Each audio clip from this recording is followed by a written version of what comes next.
John the Baptist was the one who went before Christ, telling people to be ready, telling people to repent, telling people to prepare for the coming of the Lord, that there was going to be a Messiah, or the Messiah that God had promised to the house of Israel was about to come. And so everyone should be ready and repent so that they can meet him when he comes. They can be in a clean state of mind, of body, and of spirit.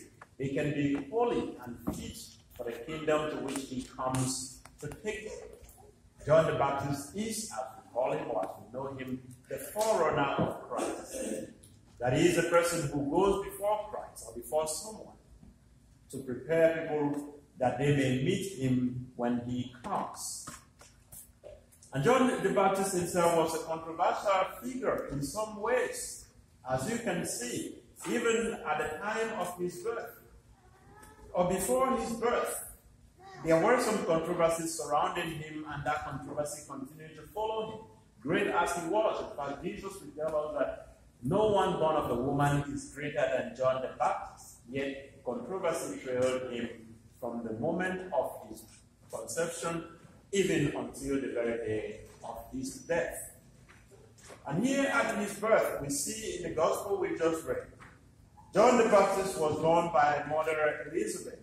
And then it came to the time of circumcision, the day of naming. Everybody was expecting names that was already in the family, but something else will happen. From your experience, you know that sometimes naming could be a source of disagreement in the family, correct? Yes. The dad will want a different name. The mom will say, well, this is the name I want.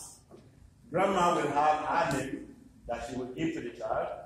Grandpa will say, okay, this is the name I'm going to give to the child. Am I correct? Yes. My grandma gave me a different name. Until she died, she called me by a different name. My granddad called me by a different name. That is the grandma and granddad from my mother's side. My grandma from my father's side gave me her own name, a different name. I didn't meet my grandpa from my father's side. I believe he would have given me his own name as well. My father calls me a name, which is the name I go by till today. My mom had a name for me, and she calls me that name till today. And that is the experience, or that is the case. Doesn't mean that we disagree. Everybody has something they want this child to be, or something they think about, or something that really inspires them about something. And it is always the case, or mostly the case, when a child is born. Different persons have different ideas, and sometimes you come to agree on one. Okay, let's call this child this name, or let him go with this name. That was the case with John the Baptist. There was a great controversy between the people. When the family came together and they wanted him to be given a name, the mother said his name will be John. And what did they say? They said, no, there is no one by that name in your family. So let's look for a name that will rhyme with the name that already exists in the family. Now, this was a society where nobody takes a name from outside. You have to find a name that exists in the family lineage. For example, in India, also even till today, when a child is born, you either take your grandpa's name or your great-grandfather's name. You don't take a name from outside. So if your father's name is William and your grandpa's name is Matthew, you take Matthew to be your first name. So you will answer Matthew as your first name and William as your last name, Matthew Williams. And when you give birth to a child, your son will take your father's name. So the names will keep going back and forth and rotating. In some cultures in India till today, they have some Indian friends, and that is the way they grow. The same thing was applicable in the culture of John the Baptist. They have to find a name from that very family, however far back it dates. So they told Elizabeth, we can't call him John because no one from your family has this name. And they said, okay, let us refer to the father. So they called Zechariah, the father of Elizabeth, the father of John the Baptist, husband of Elizabeth. What name do you wish this child to be called? Lo and behold, John wrote on a tablet. Zechariah wrote on a tablet. His name is John. I told you already that John the Baptist was a man trailed by controversy even before his birth. Zechariah at this point could not speak. He could not talk. And that is why he had to write. Why could Zechariah not talk? Because some months back, about 9 months before this day, the angel of the Lord appeared to Zechariah in a dream that his wife Elizabeth, who was past the age of childbearing, was going to conceive and bear a child. Just like the angel of the Lord appeared to Mary, and Mary said yes. And so it began. When the angel of the Lord appeared to Zechariah and told him that the Lord, our wife, would conceive and bear a child, Zechariah said, no. No, not because he didn't want our wife to bear a child. He said no because he knows his wife was old. I mean, how do you expect a grandmother of 70, 80 to bear a child? Zechariah said this is simply not possible. Not that he didn't want a child. He had no child of his own. His wife had no child. They were looking for and praying for one.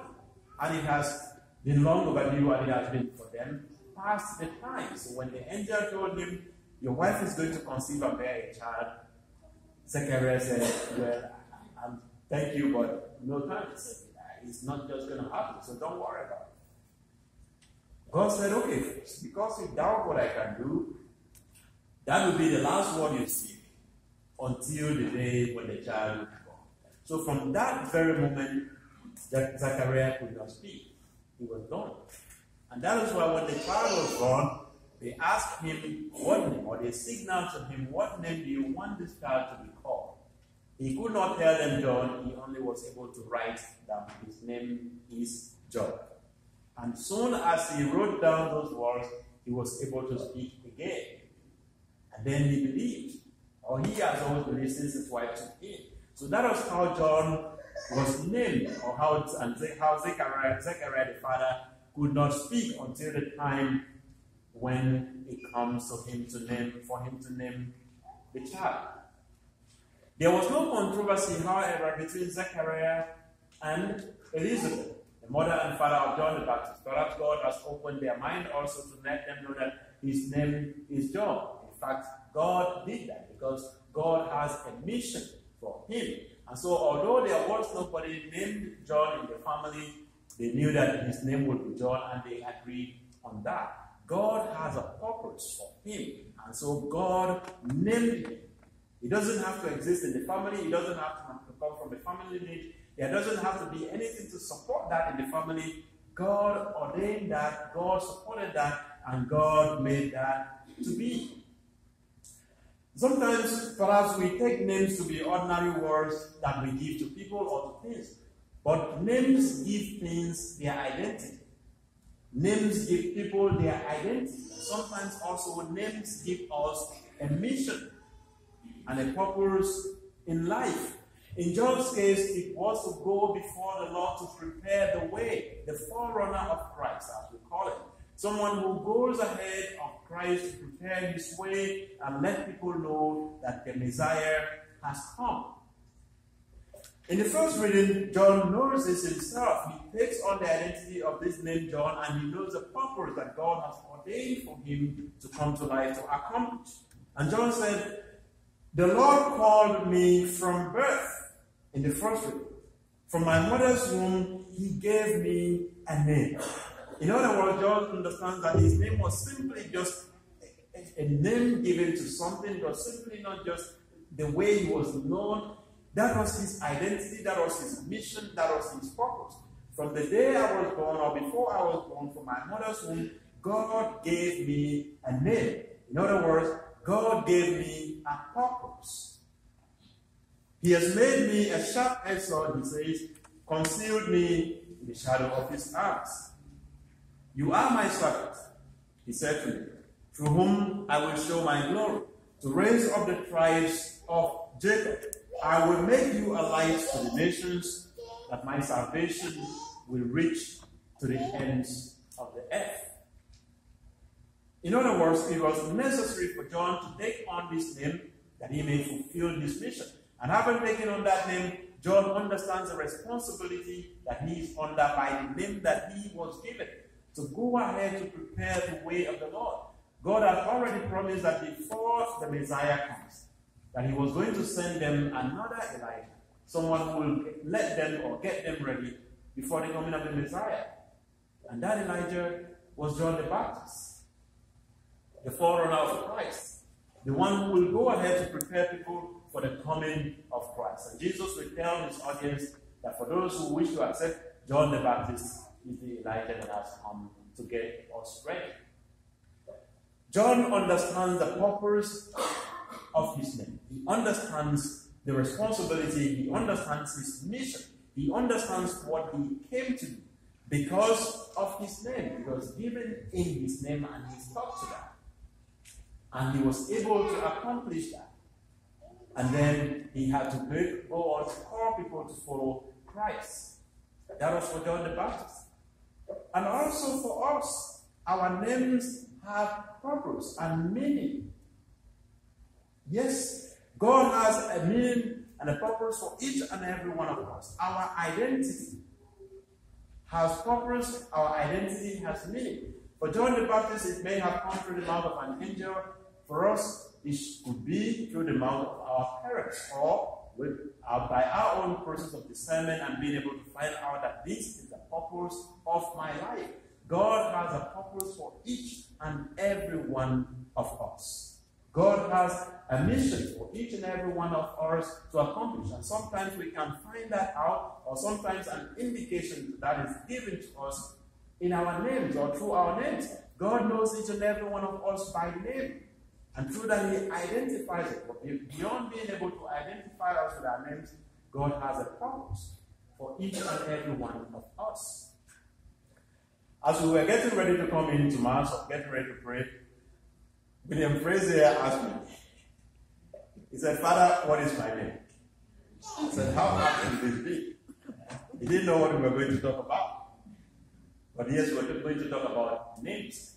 Because most of the time, I mistake William Frazier for Gabriel, for whatever reason. I do that every time. When I see Mr. William, I want to talk to him about what me and Mr. Keith have been talking about. And then after some time, he'll be like, "Madam, wait, hold on. I can't recall this conversation." And then I say, "Okay, yeah, I'm sorry, please get away."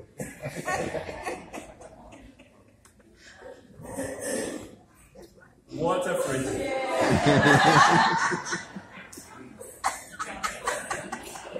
You see that again? But that happens all the time. Between me and water. So before we could pray, before we were walking into Mass today, he asked me again, "Father, what is my name?" And that is a question we should ask ourselves every day. John the Baptist understands the meaning of his name. He understands the purpose of his name. Yes, many times and sometimes it doesn't have to be that our destiny or our mission in life, someone may have done that or have not done that in the family. Remember what happened to John the Baptist? The family wanted to give him a different identity, but God has already ordained something for him. The family wanted to give him a different mission, but God had already ordained a mission for him. The family wanted to give him a different name, but God has a name for him. And it doesn't have to be that someone in your family had done this before or someone in your family had not done this before. Those doesn't matter. When God has a mission and a purpose for you, when you figure that out and you go for it. Many times in the world it is like that. The society will want to give you a purpose, a mission, and a name. The society will want to guide you or to boss. The society will want to define you and put you somewhere. But you want to be able to isolate yourself and identify and know what mission, what purpose, why God created you, and go for that. That is most common, especially in a society like America, when you have different race, different color. You see a young black man, a young black woman want to go out to do something, and people will tell you, "Oh, you know what? You can't find much black people in that. You just forget about it. You're not going to do it because, then white people, they won't just do something else." Yeah, that happens all the time. Or you see people discouraging you because, you know what, you wouldn't have much support. Your family don't really go that way, so why not forget about it? The same thing happened to John the Baptist. When he was born, the family conspired and came together and said, "You know what, we have to give him something within the family." When God has a mission and a purpose for you, He doesn't have to have a history, a tradition in your family. God ordains it, so be it. And when God wants it to be, it should be.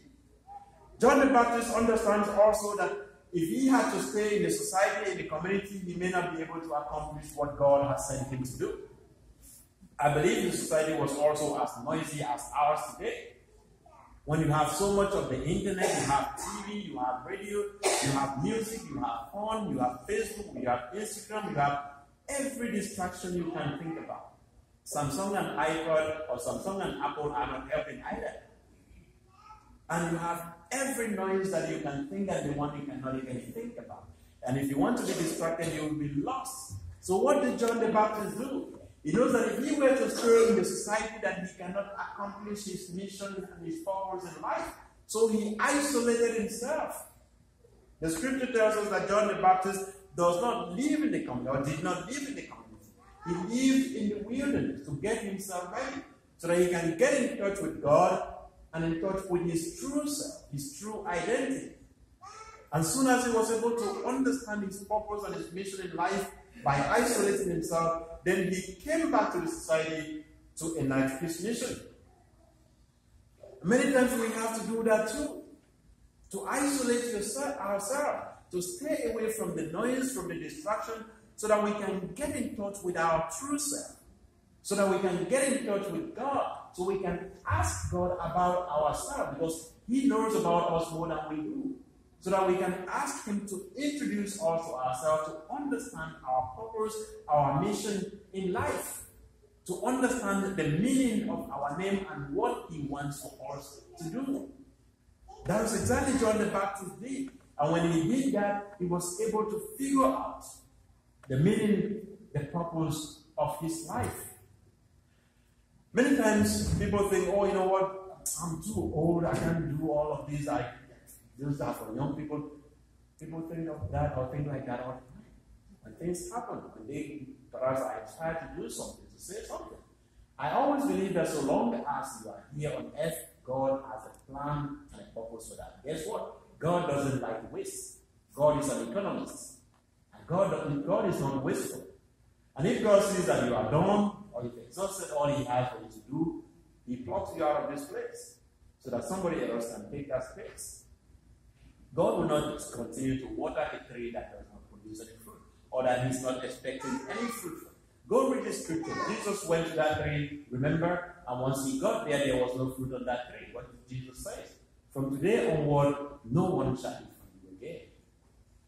God is an economist and he doesn't like waste. So regardless of your age, so long as you're still here on earth, God has a mission, God has a purpose, God has a plan, God has a purpose in you and for you. And so like John the Baptist, we should be able to sometimes isolate ourselves, step away from the noisy, buzzy of the society, and then be able to get in touch with ourselves. To ask God, what do you want from me? What do you want me to do? What else can I do? Where are you directing me? What should I do? And how can I accomplish these that you have for me to accomplish? And if we are able to do that, we understand the meaning and purpose of our life, then we're able to get to work. And we should not allow the society to define us or force on us a responsibility, a purpose, a mission, or something they want for us to do. God has ordained a mission and a task for each and every one of us. And if we are able to discern and understand and know that and get to it, then we find happiness, we find joy, we find fulfillment, and yes, we are able to exalt and help others also to do well. We're able to inspire people. We're able to make good and meaningful contribution to that. In the case of John the Baptist, he understood his purpose. And then he was able to go ahead and call others to follow Christ. He was able to prepare others. He was able to baptize people. And yes, also he persevered until the time Christ came. And when Christ came, John the Baptist pointed Christ to others and said, "Behold the Lamb of God, who takes away the sins of the world." He was persistent and consistent to his task, until the very last day of his life. We are the present John the Baptist. We are the forerunners of Christ. We are those who are to go before Christ to let others know about Christ, to get them ready, to invite them to come to Christ, to let them know that, yes, the Messiah has come. We are the John the Baptist of today. We are those whom the church sends forth to go and present Christ to others. And we want to be consistent and persistent about that. But beyond also being the John the Baptist of today, we want to also understand the meaning and purpose of our life. If that means that we have to isolate ourselves from time to time, that we may get in touch with ourselves through communion with God in prayer, then we do that. And once we are able to do that, then our life takes on a different meaning, then our life takes on purpose, then we will see ourselves doing better, and we become inspiration for others.